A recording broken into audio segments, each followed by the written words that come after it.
And we are live.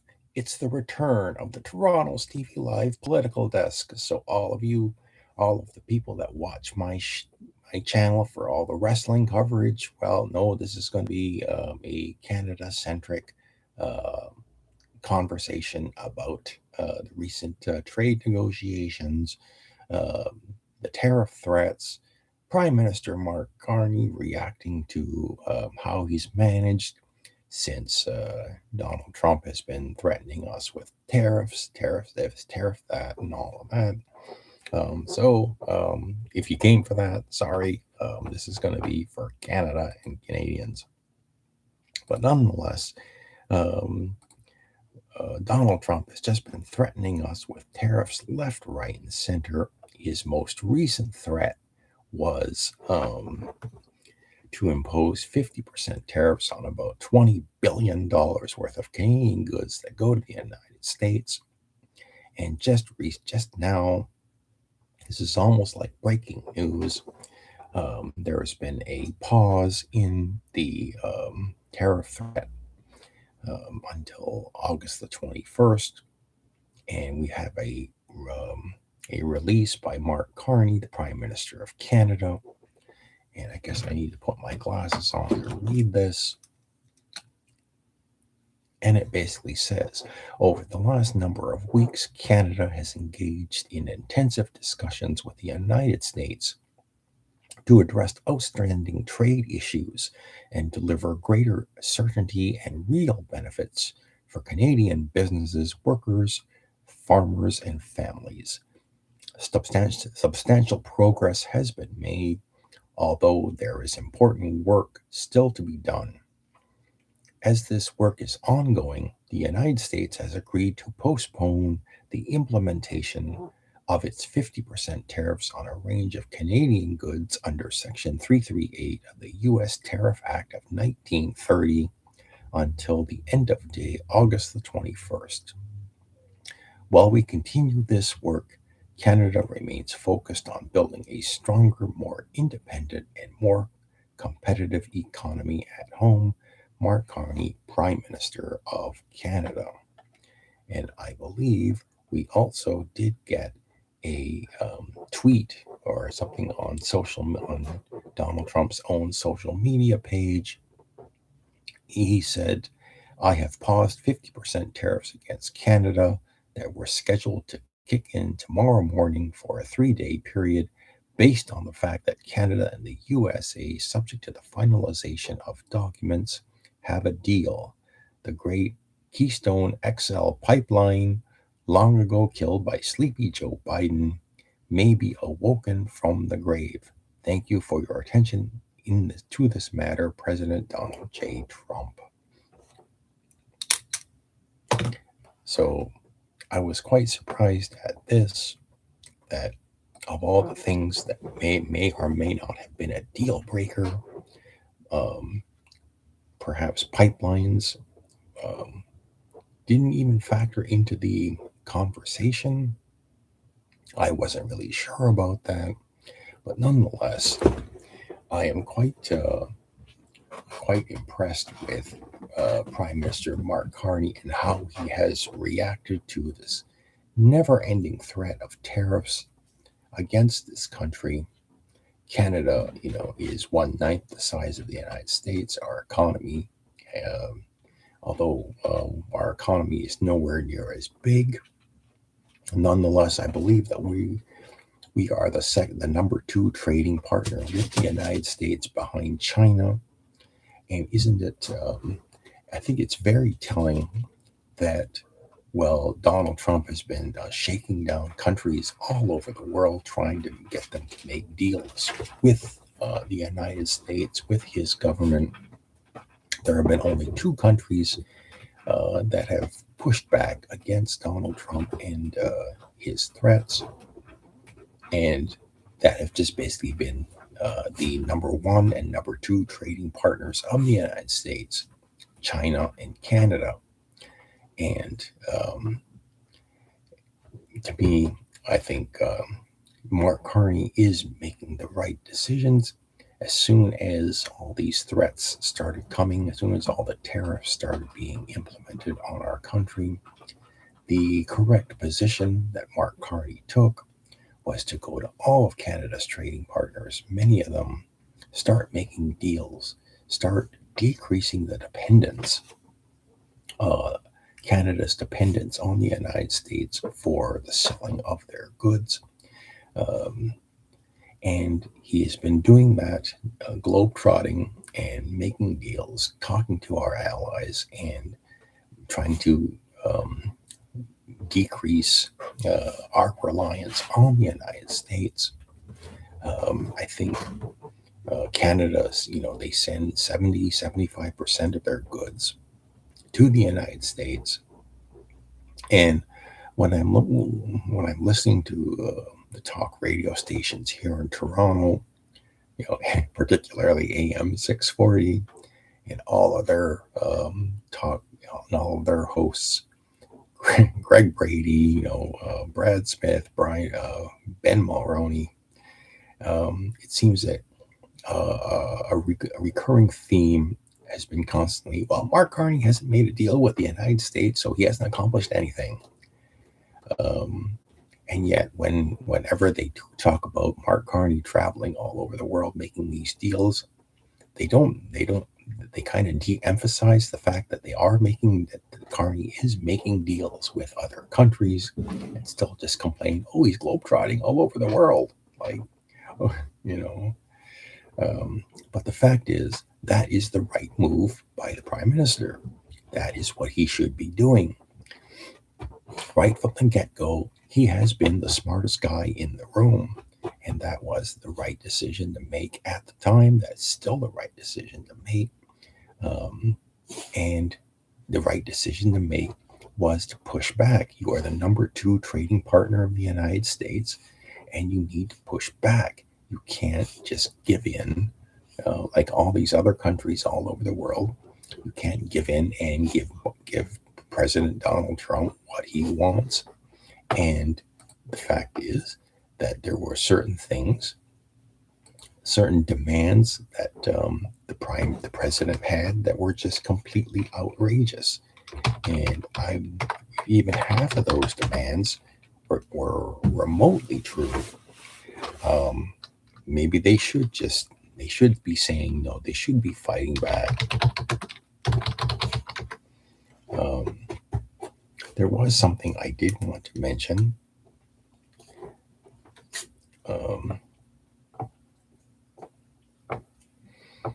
About some of these demands. I think one of them had to do with that golden dome thing, that golden shower dome thing that he was making.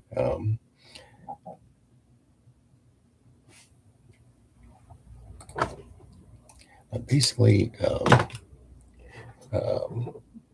I've heard, I read, I'm not sure if any of this was any of it all true, but one of those demands was to invest billions of dollars in this golden dome defense system that this kind of scheme that Trump had come up with.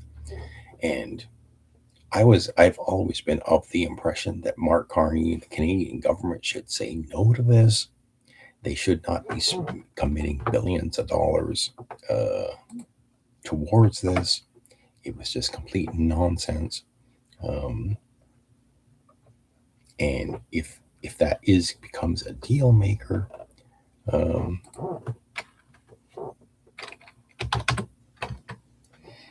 then it should be a deal. It should be a deal breaker. I'm sorry, not maker, but a breaker. So, and the same thing with the planes. Canada was going to buy some planes from the United States, but they're also weighing the possibility of getting Swedish Gripens and as an alternative. It would be a really good ballsy move if they simply refused. I mean, yes, I think they have to get about 15 planes from the United States, but it would be a ballsy move if further orders came from these Swedish grippins, and spending. Yes, we probably do need to improve Canada's Air Force, but we really don't need to um, go all the way to the United States. We could get probably more planes, cheaper planes, if we spent money in Sweden rather than the United States.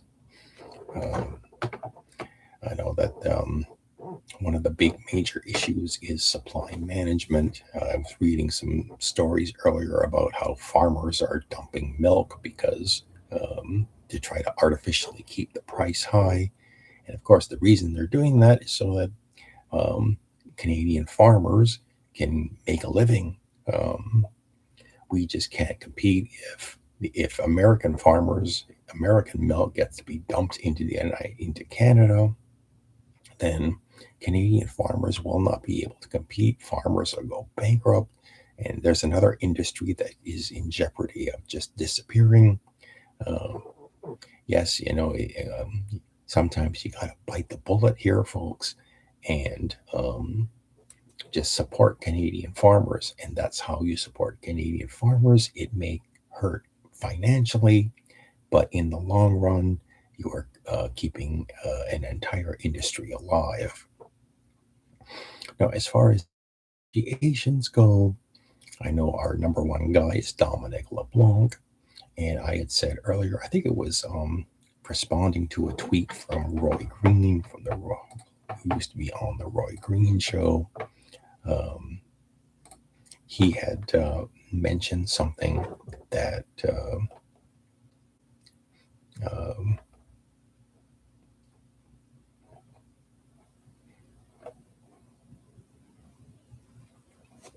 excuse me,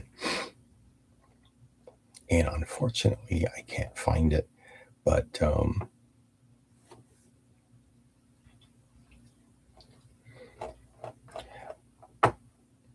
I thought if the terms that the United States wants in their negotiations are just too outrageous, basically what Dominic LeBlanc and Canada needs to do is stand up, step away from the table, and basically say, "See you in January 2029 when there's a new government in place," and walk away.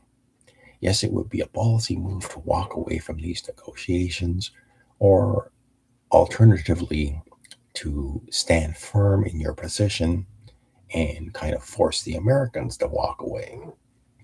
But you really got to do that because you got to stand up for Canada. You can't show weakness with Trump, because weakness with Trump, and you know he'll just steamroll all over us. But if we stand up to him and show strength, then that is definitely one way of doing that. Um,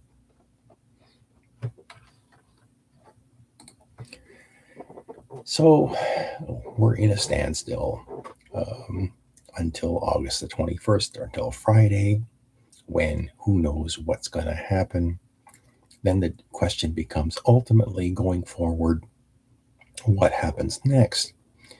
You need to stand firm, defend your position, defend Canada, Canadian businesses, Canadian companies, Canadian workers, because the decisions that Mark Carney and his government are making today could have ramifications for years, if not decades to come.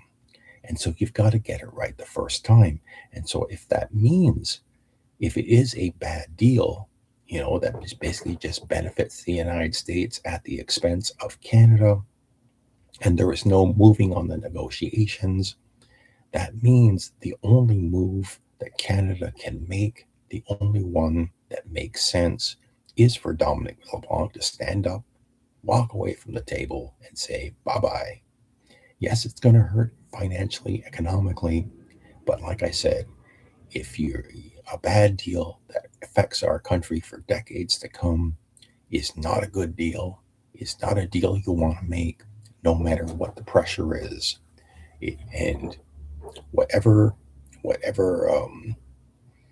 criticism that the Canadian government would face because of that, well, so be it. But that's the move that Canada's got to make. So it remains to be seen until Friday what they're going to do. But I think Mark Carney has basically been the adult in the room. He's shown just how smart he is, and he's showing that he's making the right decisions by going to his allies, going to Canada's allies, and basically making deals with them. And I say, keep it up, stay strong, and don't back down under any circumstances. But this was a quick Toronto Stevie Live political desk. Like and subscribe to my channel if you like the content. I know I don't put a whole lot of political content on here very much, but we're heading into the fall, and it looks like the summer pause is almost over, and coming into the fall, things are gonna heat up. So maybe I might do more political desk stuff as things heat up. But nonetheless, like and subscribe to my channel. Leave some comments. Let me know what you think. Was this the right move in your opinion by Mark Carney? And what do you think is going to happen heading into the fall? Thank you very much, and have a nice day. Bye bye, everybody.